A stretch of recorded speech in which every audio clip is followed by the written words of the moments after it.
Hello à tous, j'espère que vous allez bien. Aujourd'hui on se retrouve dans une vidéo que j'avais très hâte de vous faire, qui est ma palle pour le Pumpkin Autumn Challenge.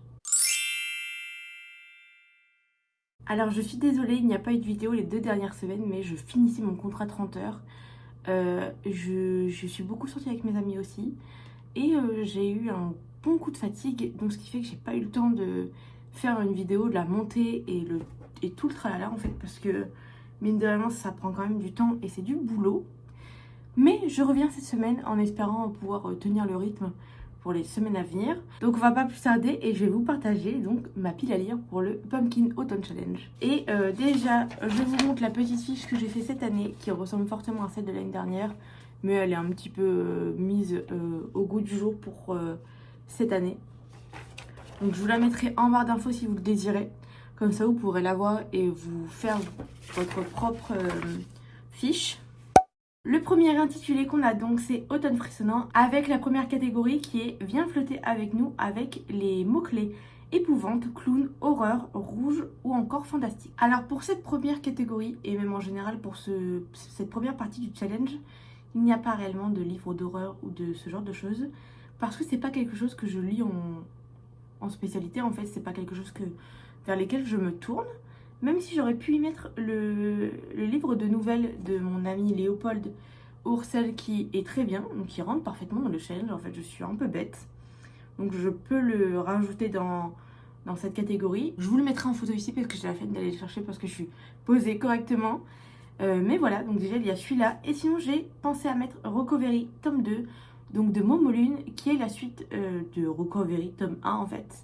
Du coup, la fille qu'on suit peut se transformer en phénix et il y a beaucoup de trucs par rapport à ça, donc ce qui est très fantastique. Donc ça rentre parfaitement dans la catégorie. On a ensuite l'enfer des backrooms avec comme mots-clés dimension parallèle, labyrinthe, internet, légendes urbaines et mystères. Et pour cette deuxième catégorie, j'ai décidé de mettre le paradoxe d'Atlas parce qu'on est tout simplement dans un gros mystère.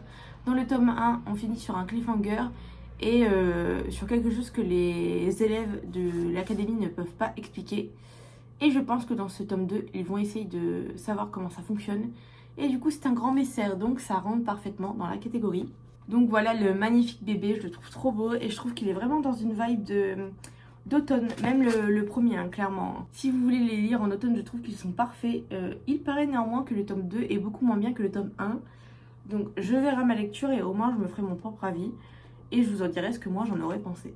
Dernière catégorie pour Automne frissonnant, c'est Perfectly Splendid. Donc avec les mots-clés fantôme, famille, manoir, possession, gothique et drame. Et pour cette catégorie, j'y mets Gods of Men, donc de Barbara Kloss chez Rivka. Je trouve que ce livre me fait beaucoup penser à La Reine des Neiges parce que je trouve que le résumé est vachement similaire, même si c'est pas totalement la même chose, mais vous voyez.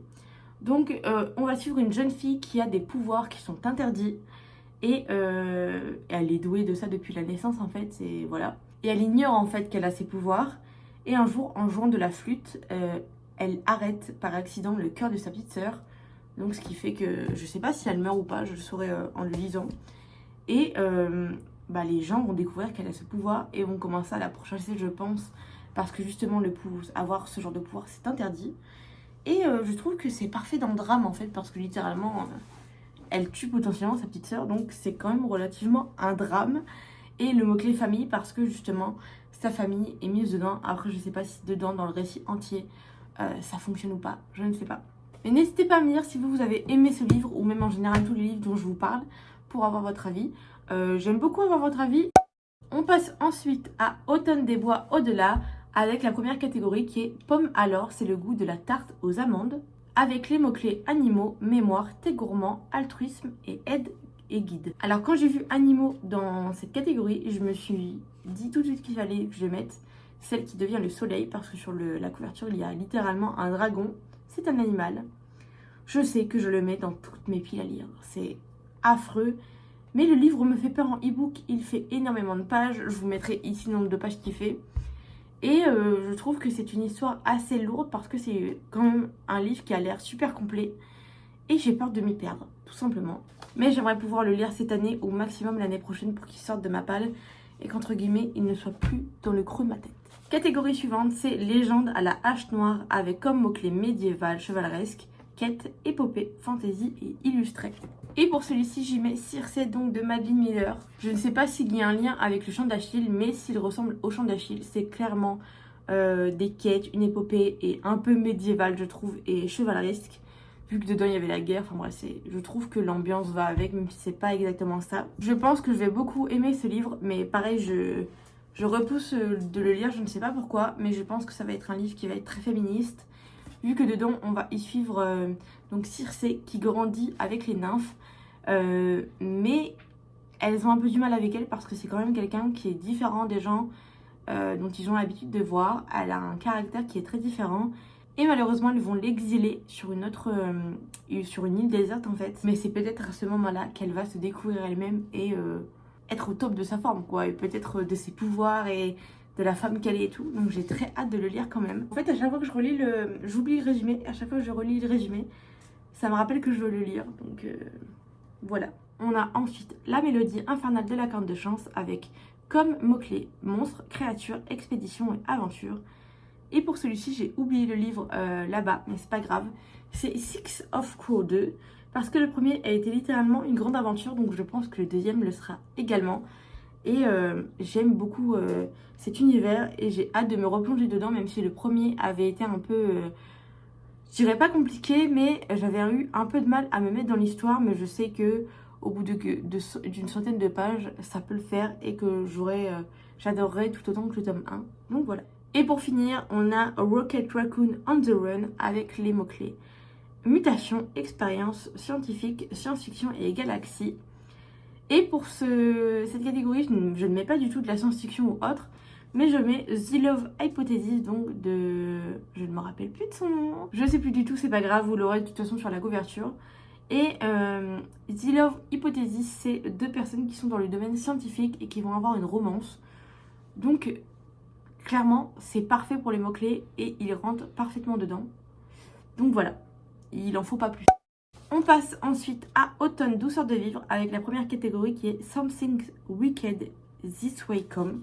Désolée pour mon accent anglais qui est pourri, mais on est le matin, donc là j'ai un peu la flemme. Avec les mots-clés Halloween, octobre, automne, fête foraine, enfance et cauchemar. Et pour celui-ci, j'y mets le troisième tome de la saga Devil's Night, je crois. Les livres de la saga Dark Romance. Et j'y mets le troisième tome qui est Dark Obsession, puisque je sais que dans le premier, il se retrouve le soir d'Halloween pour un peu faire les cons, littéralement c'est ça.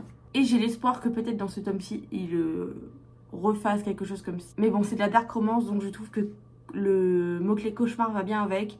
Et par rapport au dernier tome que j'ai lu, je trouve qu'il va parfaitement dans cette catégorie. Donc c'est parfait.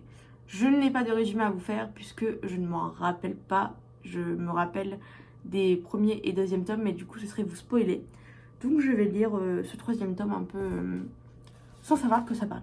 On a ensuite La Dame Chouette des îles bouillantes avec les mots-clés sorcière, magie, malédiction, école, parcours initiatique et amitié. Et moi je retiens le mot-clé amitié et je vais lire jusqu'à ce que l'encre brûle. J'ai déjà commencé ce livre dans un vlog lecture et malheureusement ça fait un moment que je ne l'ai pas lu. Parce qu'il est sur mon téléphone et qu'en ce moment j'ai du mal à lire sur mon téléphone, je préfère lire sur livre ou sur liseuse. J'ai des passes comme ça où ça va pas me déranger et d'autres oui. Et du coup je le remets dans cette catégorie pour me rappeler qu'il faut que je lise et pour me motiver en fait, tout simplement. C'est pareil pour le résumé, vous aurez dans tous les cas en barre d'infos tous les livres listés et vous pourrez aller voir le livre. Tout ce que je vais vous dire c'est que c'est un auto-édité et pour le début que j'ai lu, j'ai beaucoup aimé. Malheureusement je suis pas trop dedans donc c'est vrai que je pense pas que ce sera un coup de cœur, mais je passe un très bon moment. On a ensuite Poupée de souvenirs automatique à votre service avec les mots-clés épistolaire, correspondance, sentiment, émotion, amour, deuil et guérison. Et pour cette catégorie j'y mets My Dear Fucking Prince ou Red, White and Royal Blue comme vous préférez de Casey McQuiston, donc chez Lumen, que j'ai en version hardback qui est magnifique. J'ai été le chercher le jour de sa sortie. Alors, je trouve la Dust Jacket vraiment magnifique, mais je trouve que le livre en lui-même, malheureusement, au niveau de la couverture en toc-toc, n'est pas ouf, même si l'intérieur est très beau pour le coup, avec les petites illustrations et tout. Franchement, j'adore. Et donc, je trouve qu'il va parfaitement avec le mot-clé correspondance, du coup, puisqu'ils vont beaucoup se parler par téléphone et par message. sentiment, tout simplement, parce que c'est une histoire d'amour, émotion également. Après, je n'en sais pas beaucoup plus vu que je suis en train de le lire actuellement. Oui, je lis 25 000 livres en même temps, il y a quoi. C'est un gros problème chez moi, mais je ne peux pas m'en empêcher. Et donc, je trouvais qu'il allait parfaitement avec cette catégorie. Et ensuite, on a la loi fondamentale de l'échange équivalent. Donc, c'est partager un film, un livre, un jeu ou quoi que ce soit. Et je ne mets pas encore de livre dans cette catégorie parce que je pense que je vais sûrement lire un livre qu'une de mes copines aura lu ou inversement. Et j'ai surtout une copine qui doit me prêter un livre et donc je pense mettre ce livre dans cette catégorie, tout simplement. Donc vous saurez, je pense, au bilan du Pumpkin Autumn Challenge. Et pour finir, on a Automne rayonnant avec la première catégorie qui est Will Always Find a Way. Donc avec Christo, facette, diversité, inclusivité et feel good comme mots-clés. Et moi j'y mets Painting Stars parce que c'est de l'inclusivité vu qu'on parle de romance homosexuelle. Diversité également. Et je pense que c'est un livre qui pourrait être feel good. C'est une romance, mais une romance peut être quand même feel good. Et je sais pas, je trouvais qu'il allait bien avec la catégorie. Et la couverture est juste magnifique. Je vous la mettrai juste ici. Et depuis que je l'ai acheté, j'ai très hâte de me plonger dedans. Donc c'est ce que je pense que je vais faire. On a ensuite L'esprit indomptable de Jo March. Donc avec Place de la femme, indépendance, ambition, rêve, sonorité. Je pense que c'était sororité, c'est juste moi qui me suis trompée. Théâtre et écrivaine. Et j'ai trouvé le livre parfait pour cette catégorie, qui est Eddie and Violet Bond. Donc je ne sais plus de l'autrice, ni même la maison d'édition, je m'en excuse. Mais on va suivre deux sœurs qui ont le don, l'une de pouvoir rentrer dans le voile et être en contact direct avec les défunts, les morts, les âmes. Et une autre qui peut rentrer en transe et faire parler les esprits, il me semble. Et on va les suivre dans leur aventure parce que leur mère est malheureusement décédée en faisant cette magie en question. Enfin, c'est pas réellement de la magie, mais vous voyez. Et leur père n'a pas accepté qu'elles fassent ça, donc elles se sont enfuies la nuit de leurs 13 ans. Et on va les suivre à travers leur vie de jeunes filles qui sont un peu en fuite en vivant la vie qu'elles ont, entre guillemets, plus ou moins voulu, en essayant de survivre et également avec leurs ambitions, leur envie de faire changer le monde. Parce qu'en plus, dans les livres, on est dans des années où les femmes n'ont même pas le droit de vote. Donc, c'est clairement l'indépendance, la femme, les ambitions, les rêves, la sororité. Vraiment, je trouve qu'il est parfait pour cette catégorie. On a ensuite Siul Harun Morin, je ne sais pas comment on dit, je suis désolée, qui est, je sais, en hommage à une certaine booktubeuse que moi, je ne suivais pas. Mais je trouve ça vraiment très chouette d'avoir mis quelque chose pour elle dans ce challenge. Et donc on a comme mot-clé Irlande, petit peuple, vert, nature writing. Et j'y ai mis dedans La passe miroir tome 4. Et je ne sais même pas pourquoi je l'ai mis dedans. Il me semble que c'est pour nature writing et vert. Parce que dedans les arches sont quand même en train de... J'allais vous spoiler. Bref, je trouve que vu qu'on parle un peu de nature dedans, ça fonctionne parfaitement. Vu qu'il y a certains événements qui se passent dans ce tome 4, je ne peux pas vous raconter parce que sinon je vais vous spoiler pour ceux qui n'ont pas lu la saga ou qui sont à un autre tome tout simplement. Et là c'est pareil, j'ai déjà commencé, j'en suis à la page 195 et il faut que je le finisse. Donc je l'ai mis dans ce challenge pour me motiver à le finir tout simplement. Donc voilà pour ce challenge, je suis désolée, c'est une vidéo un peu bancale selon moi mais je reviens tout doucement. 2 semaines sans faire de vidéo, c'est un peu beaucoup quand même parce que j'ai vraiment l'habitude d'en tourner plusieurs à la semaine pour préparer les semaines à venir. Mais là malheureusement ça n'a pas été le cas et j'ai pas trop eu le temps. Mais voilà. N'hésitez pas à me dire en commentaire si vous participez au challenge. Si ça vous intéresserait peut-être faire un groupe sur Instagram pour nous partager nos lectures ou autres. Ou même peut-être faire une lecture commune si vous voulez. N'hésitez pas à me dire également si nous avons des livres en accord et qui sont pareils dans notre challenge. Et peut-être que vous les avez pas mis au même endroit que moi. Ce serait marrant de savoir ça. Et n'hésitez pas à mettre un petit commentaire sous la vidéo pour me soutenir. Si vous voulez juste mettre un petit emoji, c'est très cool aussi. Un emoji en rapport avec l'automne, une feuille, un arbre, ce que vous voulez. Et je vous retrouve la semaine prochaine dans une nouvelle vidéo. Et je vous fais des gros bisous. À bientôt.